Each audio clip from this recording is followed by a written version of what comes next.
Welcome to the Woodturning Workshop. Today we got a really cool project. We're going to make a turkey call and a duck call. This thing doesn't work very well. Whoa, uh-oh. Stay tuned!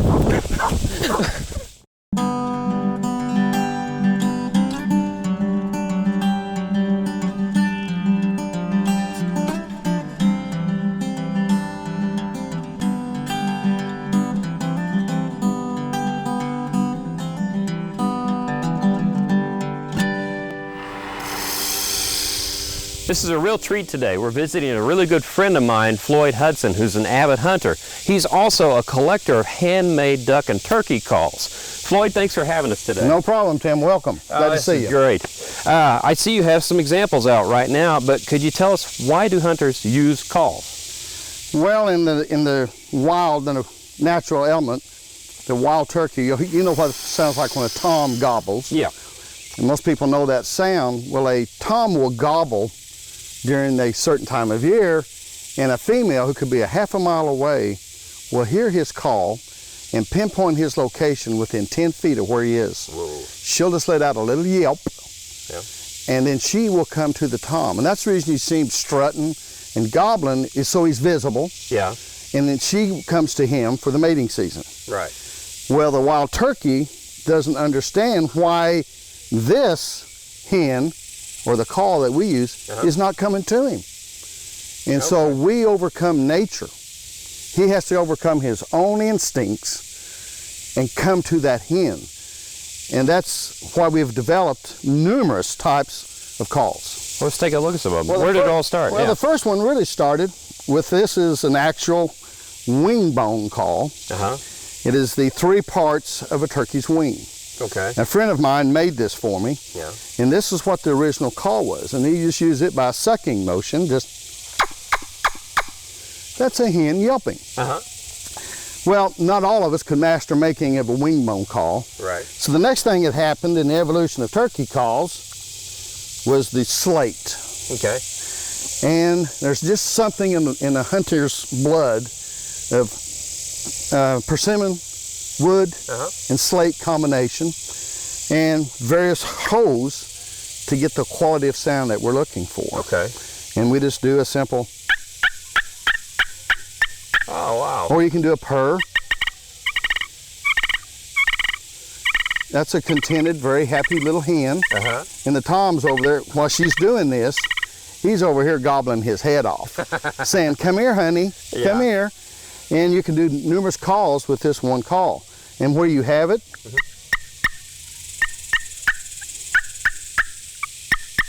Louder, soft. it's louder, soft. And what we as turkey hunters like is to vary our type of calling. And if I'm calling here, or I'm calling here, I'm walking away. Oh, okay. So he gets excited, he gets to gobbling and drumming and strutting, Yeah. and it's saying, "Come here, come here, come here." Right. Okay, well, I'll turn toward him, and I'll start walking away. Okay, well, this requires the use of 2 hands. Yeah. Well, how are you going to shoot with both hands occupied? Well, that in turn evolved, because not all of us know how to turn wood Right. to the commercial grade, and we do the same thing. Okay? And then the evolving of turkey calling went to the box call, which is really foolproof. Yeah. All you have to do is drag the lip. It's not really foolproof, but Gotcha. and you make a different sound, different call. Yeah. And when I'm out in the woods, I probably have 4 different variations of this, 3 or 4 different variations of the slate. And then it has also evolved into, now, to free your hands up, the mouth call. Okay.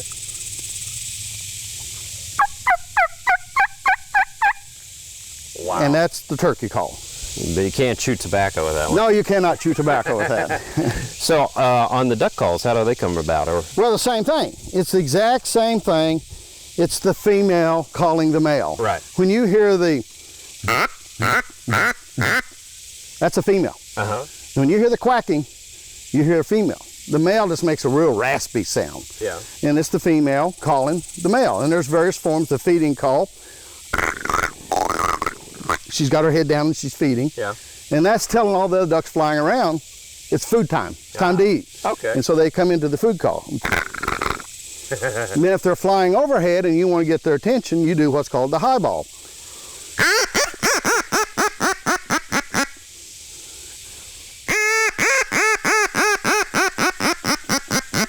That's trying to get their attention. It's a female calling the male.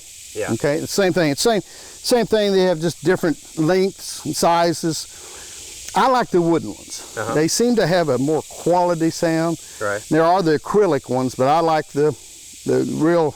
I think these are made of walnut. Yeah. And this one's a combination, as you can see, of a walnut and probably a persimmon. This turkey call is walnut, and this was handmade for me. It says this heart, poplar, and maple. So this one's not walnut. Most of them you see commercially are walnut. Right. But this one is poplar and maple. And it is one of my favorite calls. And like you were saying down here, you have on the persimmon. Scratch call, Use a persimmon. And now for our project, we're going to be making a duck call and a turkey call. So there's some technical ends to this, because you were telling me off camera that the gentleman kept drilling holes until it sounded right. Right. You have to watch, because if it doesn't vibrate properly, you're not going to get the right sound. It's going to sound like a tin can. But in reality, the sound that us hunters like is really not that important. The worst call I ever heard in my life, the worst caller, and I thought it was a guy coming through the woods making the most god-awful sound you've ever heard with a box call. It sounded like he was just walking around doing that. Yeah. It turned out to be a hen.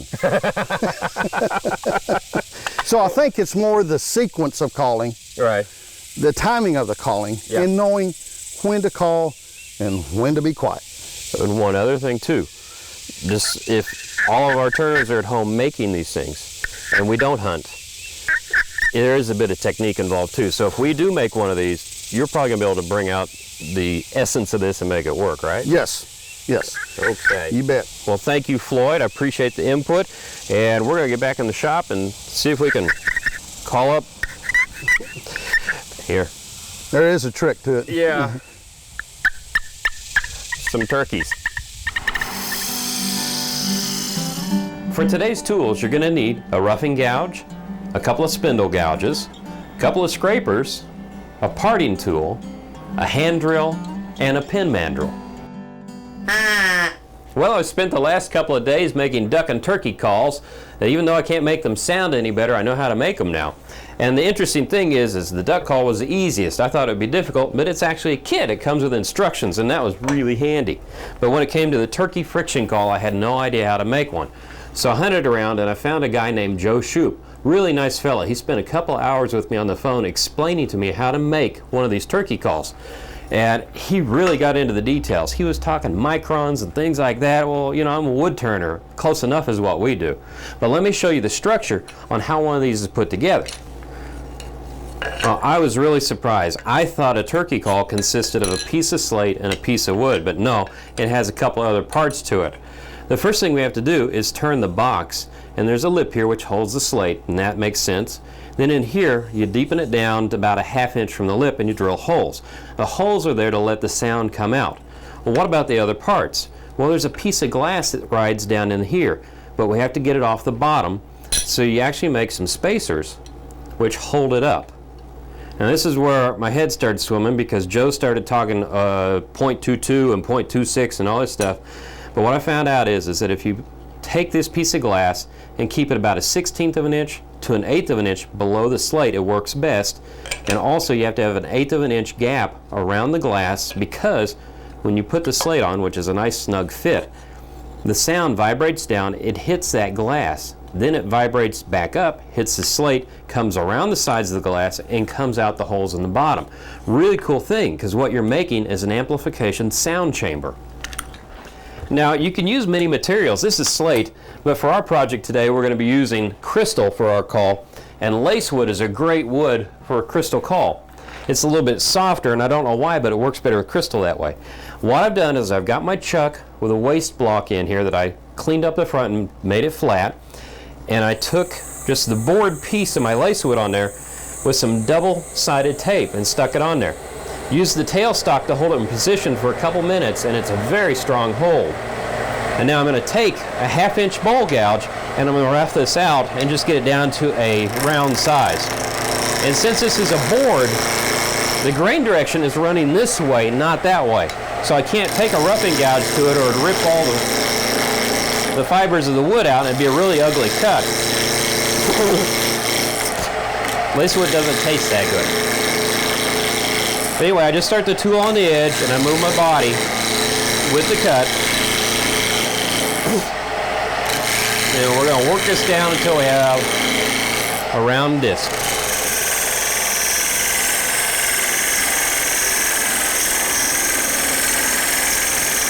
Okay. I think we're around. Let me clean up the face just a little bit. Just use a little pull cut. I'm not after perfectly flat, but I want to get rid of any bumpiness for this next step. I need to transfer 3.5 inches to the face, and this is the outside diameter of the friction caul. Now I can come a little bit closer, but I don't want to get too close because sometimes you need to make adjustments. But I want to make the walls that I'm cutting right now perfectly straight. Okay, I don't want to get any closer than that. Well, the next step, and actually the next measurement, is we want to transfer the diameter of our slate to the face. We're going to run that in here, and there we go. I knew my fingers would work. The slate is actually 3¼ inches, but I want to make sure that I have a really good measurement, so that's why I take it with my calipers. And we're going to transfer that diameter onto the face. There we go. And I want to move my tool rest around to the end. I'm going to bring it above center because I'm going to use a scraper now. And I have it somewhere. I made up my own little square nose scraper. And I want to make sure that I'm trailing this. That looks good. And it's great for just making fine little cuts and it gives you a good straight edge. And what I want to do is to start parting in the wood here. Just take it down about 1/16 of an inch. I'm just moving the wood out of the way quickly. I'm not trying to be pretty, but I'm working my way out towards that mark that I made with the calipers. So as I get closer, what we're going to do is we're going to try fitting the slate in, and I want to get not a friction fit, but close to it. This is cutting, oh man. Well, if you turn the tool right side up, it works better. Okay, we're going to work our way out to our mark. And we have some wood to work with as far as depth, so if I mess up, it won't kill me because I'll just start cutting again. But let's check that and see how the crystal fits, or if it fits. It's very close. Just a little more futzing with it, and I think I should have my fit. Let me get that out of the middle there. Just take a little bit off. Because like I say, you can always take off wood, but you can't put any back on. That fits nice. What we want to do is to lower this down a bit more to where this sits about 1/16 of an inch under the lip. You don't want it flush. Also, I want to bring down the sides to where they're about 1/8 of an inch thick. But there's another step I need to do too, and I want to start the lathe up for a second. Get a pencil, and I want to mark the exact center of the disc. And why am I doing this? Because I need to section this disc off and make marks so I can drill the holes I need. And for the first time on my show, we're going to use an indexing system. What it is a series of holes on your spindle and a way to lock in on those holes. So I can turn it, now it's locked in. The reason I made the dot is I want to be able to draw a line straight across. Now, I want to make another line exactly up and down from that. So I lock it in, and so I have perfect quarters. Now I want to bring it down to where I can divide it one more time. And one more time. Locked it in. That's good. Now, we're going to unlock it. Turn the lathe on. We're going to draw a circle or a line right here. Now, where every one of these lines cross, we're going to drill a hole to let the sound out of the friction call. What I'm doing is making little marks here so the drill bit won't slip when I start. And no, this is not a subliminal message. This is not a pentagram. Anyway, I'm going to take a 5/16 inch drill bit, and I still have the headstock lock so it won't spin, and I'm going to drill all the way through the blank.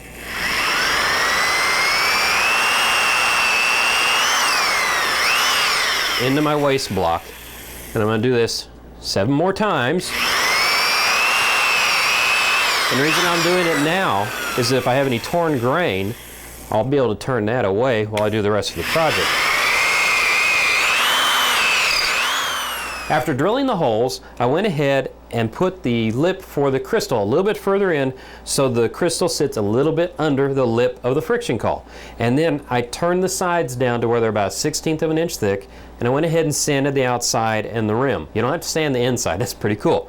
Now, you might have a little trouble getting the crystal out, and I found out if you take a compressed air and just lightly blow it, it comes out. Don't blow it because you'll have problems. Anyway, what I want to do now is we're going to hog out some of the wood in the center of the friction call, and we're going to use a spindle gouge for that. And then I'm going to go back to my square nose scraper, and we're going to clean it up to a 1/2 inch in depth from the lip. So we'll turn this on, bring the speed up. I had it lowered for sanding, and I'm going to start removing some of this middle.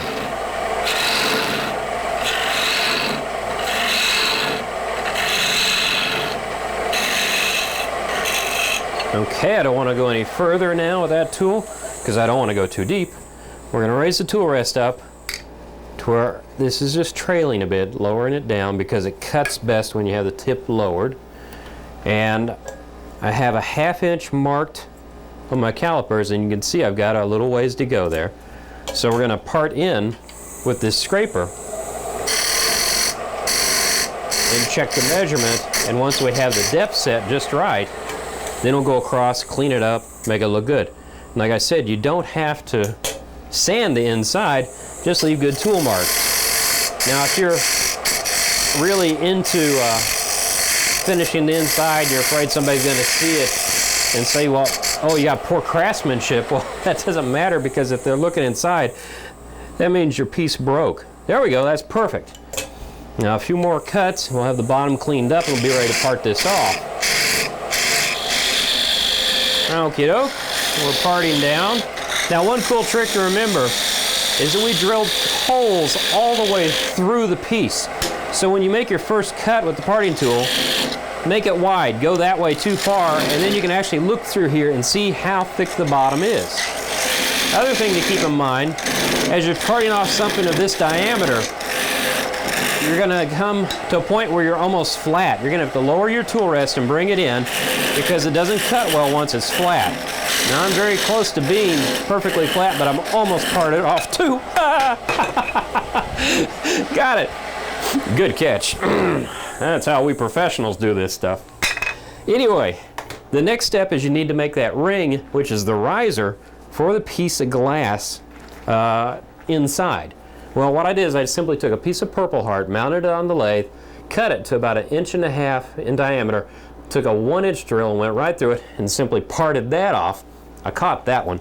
Then I went to the bandsaw and cut it up into little sections and cut out about 1/4 inch around each section to make these little pieces that'll fit in the bottom. Well, the next thing we have to make is a striker, and we're going to be working with ebony. Now I'm making my last witness mark here. This is 3/16 of an inch, and over here is 3/4 and 3/4. This is going to be 8 inches long on the striker. You can see how the shape works out right here. So this is going to be 3/4 to 1/4 of an inch all the way up to here, flare out to 3/4 of an inch. And a simple spindle work, and you just start working your way from this end. If you work your way from this end, it'll get too thin, there'll be way too much vibration to be able to make the cut you want to make. So we just take it down in stages and work our way back. if you start to get some vibration, you can take your hand, rest it on this side, put your finger against the tool rest, and what you're doing is you're pushing back as you push in here, and it takes away the vibration. So we want to take this down to as close to our finished diameter as possible. It doesn't have to be perfectly smooth because we can sand that away. We're just going to keep working our way back, and it's a very simple design and just real clean spindle work. Ebony and ivory, everyone living in harmony. Hey, you know how to tell if a woodturner's been working with ebony? His wad's thinner. This stuff is expensive. Anyway, this is the second part of a two-part wax system. The first part you apply just the same way, and you melt it in with a piece of paper towel, fold it up so you don't burn yourself, because you're going to build up heat, and that melts it in. So the first part polishes and seals the wood. This second part gives you a high gloss shine. So once this is in there, really nice, all I have left to do is to part off this end here, and then cut this off at the bandsaw. So a little bit more work, and we're ready to move on to our duck call. Well, the last step is to put a waterproof finish on. Once it dries, start assembling the piece. You can see I put the ring pieces in there. Then the piece of clear glass goes on, you glue that, and then you take your crystal, frosted side up, and glue it in. And don't clamp it, you'll break it. Turn yourself a little cup that'll fit on here so all the pressure's on the outer edge. And what do you glue it with? Well, the professionals recommend this shoe stuff. It's flexible and waterproof. Well, now we just have a few minutes left, so let's make our duck call. It's a kit, so it's really simple to make. Now, the kit you get might be slightly different, so I'm just going to show you how we actually make the shape. A duck call comes in two pieces, the blowy end, and this is where the sound comes out. The piece we're going to turn first is the blowy end, and I've got it mounted on the lathe and already rounded out. And the cool thing about this kit, they pre-drilled the blanks for you, so you don't have to worry about that part. Now I take my spindle gouge, and we're going to start shaping this thing. I want to put a couple decorative beads on here.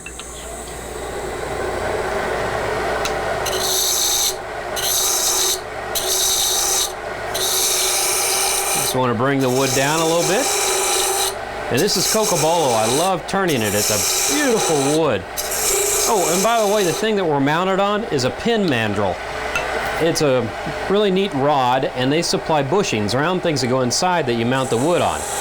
Now I've switched to a 3/8 inch fingernail grind gouge because I want to make my bead.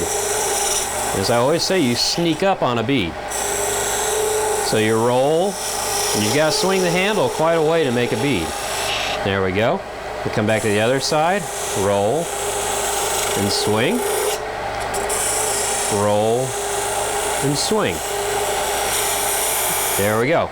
Now I'm going to keep working my way back on this and refining the design of the blowy end. And once we're done with this, we'll sand it, put the same finish we put on the ebony striker, and then we'll move on to the last end, or the other part of the call.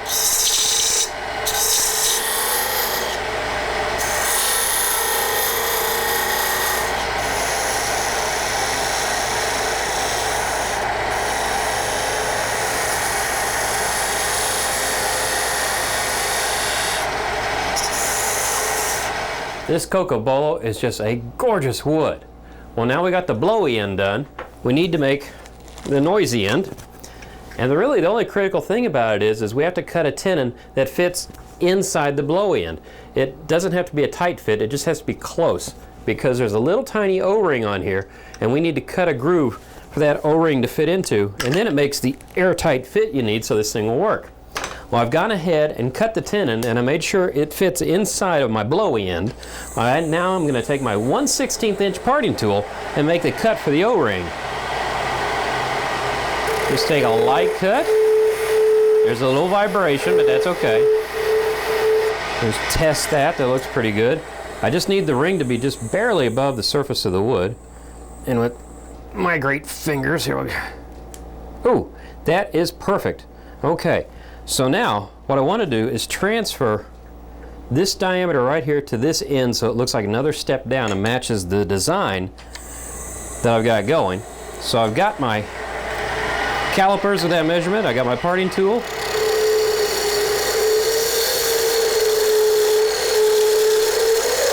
Cool. Now I'm just going to take my spindle gouge and refine the shape here. I think I'll make it look a little bit like a horn. And once we're done with this, I'll do a little sanding, put the same finish on, and then we're ready for that really complicated assembly. Drum roll, please. You take your noisy in, you push your reedy thing in, you take the blowy in, you push it together, and you got a great Cocobolo duck call. And also, we had another good project today. We made a lacewood crystal-topped friction call with an ebony striker. I had a lot of fun. I hope you did too. So until the next time on the Woodturning Workshop, keep turning.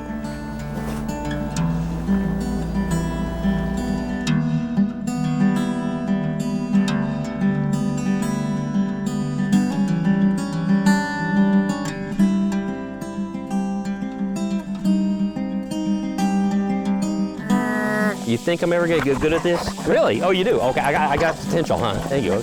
My wife's gonna get jealous, you know. Hi. Yeah. You're a good kid. To purchase a DVD copy of this program, please call 800-823-7210. For more information about Woodturning Workshop, visit our website, rsupublictv.org.